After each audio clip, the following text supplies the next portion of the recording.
attack with the benefits of surprise, those missiles, and offensive weapons to prevent them from becoming operational.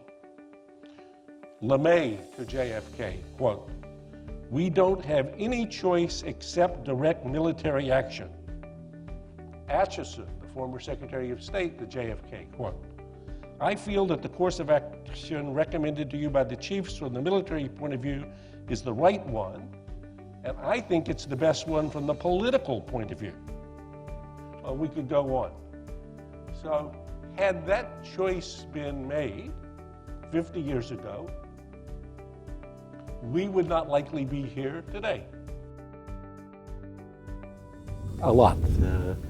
So I would say we now generally agree that this was the single most dangerous moment in recorded history. This was an event in which, as President Kennedy said privately to his brother during the event, that the chances that this would go to war, and up into and including nuclear war, was somewhere between 1 in 3 and even. So when you think about it, it's almost incredible to believe that we came to the brink of an event that could have killed several hundred million people instantly, and we survived. So I would say that's a good reason to be thankful, but it's also a reason to continue studying this to try to see whether there are any lessons from it or clues that would allow us to do better in coping with challenges we face today. Well, there's good news and bad news. Okay, I'd say the good news is that the nuclear Armageddon, which is what Kennedy was thinking about in this rush of 13 days back in October of 1962, the likelihood of it has mercifully declined. Now, it's not gone away to zero. The U.S. still maintains an active nuclear arsenal of several thousand nuclear weapons, and Russia the same. And there are other states with nuclear weapons, including Pakistan with 100 nuclear weapons plus, and the fastest growing nuclear arsenal in the world. So nuclear danger in the form of nuclear wars between countries that kill, now it would be 1 billion people, are still a factor, but the likelihood of such an event in the relationship between the U.S. and Russia is now almost zero. For India and Pakistan, on the other hand, both of which have growing nuclear arsenals, having fought 4 wars between themselves earlier, having a huge territory in dispute in Kashmir, having crises from time to time, like the terrorists who blew up the Taj Hotel in Mumbai.